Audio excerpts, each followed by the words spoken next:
ధన్యవాదాలు అధ్యక్ష.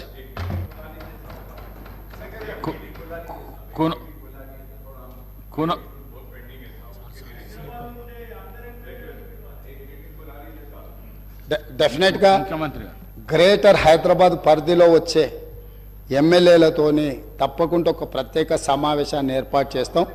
ఇప్పుడే ఎస్ డెఫినెట్గా అన్ని పార్టీలు ఇట్లేం లేదు. అంటే కొన్ని విషయాలలో అఖిల పక్షాలను పిలుస్తాం, దానికి సంబంధించి అఖిలపక్ష సమావేశంలో వాళ్ళందరి సూచనలు తీసుకుంటాం.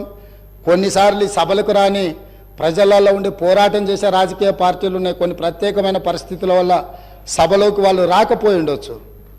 ఫర్ ఎగ్జాంపుల్ సిపిఎం, ఎర్రజెండా అంటే ప్రజల కోసం, ప్రజల తరఫున కొట్లాడతారనే పేరు ఉంది. సిపిఐ నుంచి ఎనీవేర్ రిప్రజెంటేషన్ ఈజ్ దేర్.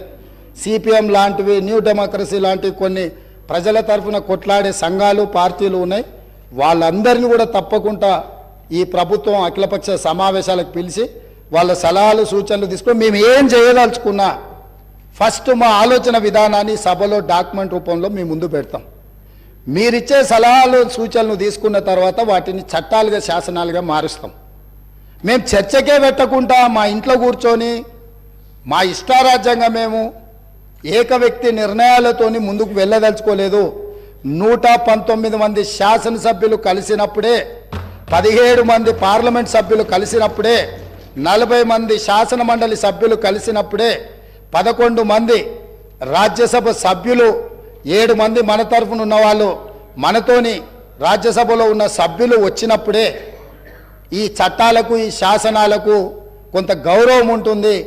ఆ అంశంలో అందరినీ పరిగణలోకి తీసుకొని తప్పకుండా ముందుకు వెళ్తామని చెప్పి మీ ద్వారా సభ్యులందరికీ నేను చెప్పదలుచుకున్నాను అధ్యక్ష. ధన్యవాదాలు. కూనమనేని సాంబశివరావు గారు.